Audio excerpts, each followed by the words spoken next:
Butter Coffee Man is back, baby. Uh, I was watching a video about, yeah, I know. I was watching a video about how we look at the past fondly, and I don't. I honestly don't look at the past fondly. I don't believe that. I usually look at the past and see myself sleeping, as in, I am unaware. I am unable to see the world for what it is. It's as if I am wearing like hazed glasses. You know, when you get into a room, it's cold outside, and you get into a hot room and your glasses just go blurry. I don't know if you wear glasses, but that's a big problem most of the times for people who wear thick glasses. It doesn't matter if they are thick or thin. So I don't look at the past as being rosy, as being more than it is. I don't glorify it. I don't romanticize it. I barely look at it. But when I do, I get this glimpse of, whoa, how little I knew, how little I perceived. And it happens. It happened yesterday. I was looking back a year ago and I was like, I was asleep. I wasn't aware at all of all the things. And if I look 5 years back, I'm like, how could I survive like that? I'm like, I was sleepwalking, basically. So I don't know if it's just another bias where I feel more aware now than I felt back then, but it sure feels that way whenever this present moment has so many details, so many colors, and that feels as if there is nothing there. It's just passage, just a remembrance of the past that, yeah, and it feels as if I didn't have any choices and didn't have any possibilities of doing something meaningful. Well, I did things, but you can already see how many things, if you look back, I don't know if it happens to everybody, but if I look back, I tend to see all of the things that I didn't do right, all of the things that I didn't, and I'm not a pessimist or I'm not looking at the bad parts. I'm just noticing that back then I didn't know this and that and this and that, and I didn't realize how much I didn't know, because the hardest thing to do is to find out what you don't know, because it's practically impossible.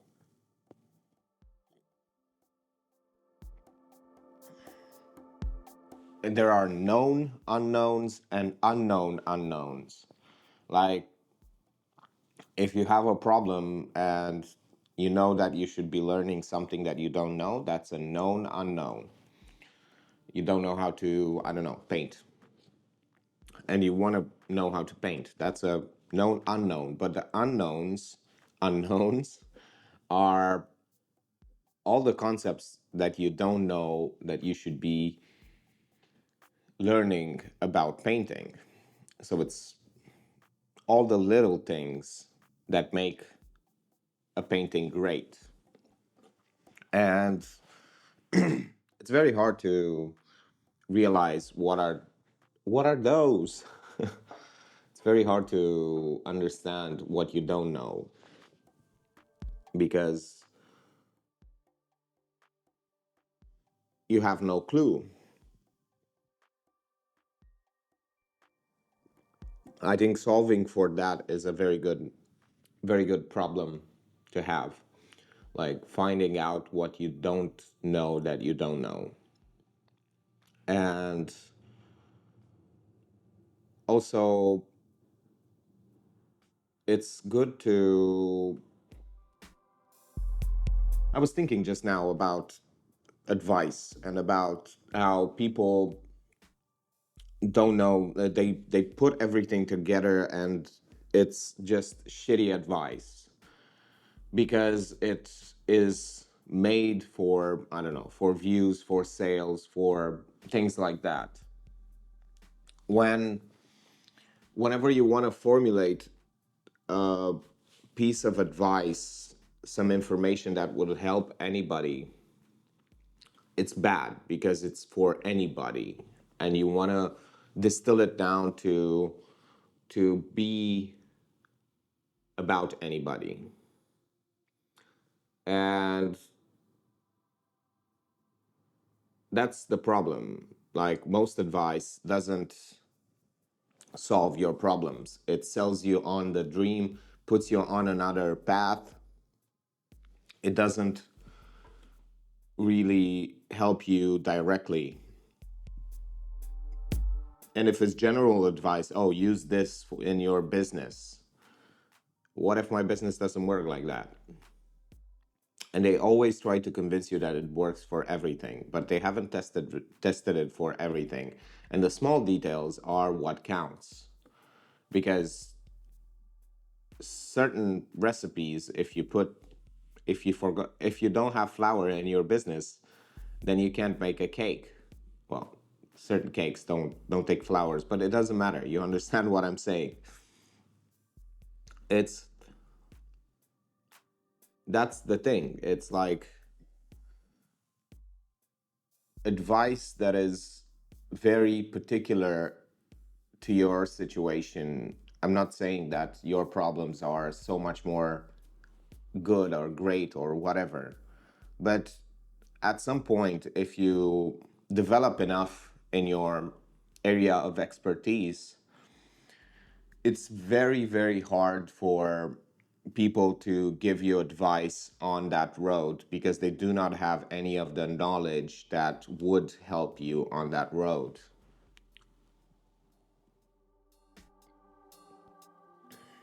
And we tend to think that everything works for everyone else whenever we give advice. And if there are so many factors at play: style, like personality, and maybe it just doesn't work for the other person. And we tend to assume that the other person really has the same values as us, and everybody wants this or everybody wants that, when in fact they may not. Maybe they don't want freedom. Maybe they are perfectly happy with a job because that's how they feel they are the most free, by having a job. And we tend to avoid talking about the bad parts of the things that we are selling, of course, because we want to sell more of that. We wouldn't want to scare the person. And that's the thing. Once you start to tell the people what's the bad part, they're going to say, it's not going to be me. I'm not going to fall into that because I know about it. And it was so funny. A year after I put this person on a particular road, they came to me and they said, now what? I don't feel motivated. I don't feel as if I don't want to do anything anymore. And I'm like, I told you. I told you, once you start to divorce the idea of working and the idea of money, you get to a certain point where you don't have to work to earn money. Your brain switches on you and it makes you not want to work. I told you. And the first month I told this person this, and then 1 year later they came back and they were like, yeah, I have this problem. And I said, well, I had this problem 3 years ago. And it's the same problem that I had, and they chose a different solution. They got a job. I chose to solve that problem because I didn't want a job. So I solved it eventually. I bet you want to know the answer. I'm tired of speaking about this. I spoke about it so much. The solution is simple. Just 1 minute. 1 minute, a few times a day, build the habit. Momentum. It's called momentum. Why am I doing this every day? It's because it doesn't feel like work. It doesn't feel like anything. It just feels like I'm putting on the camera and talking and having a blast.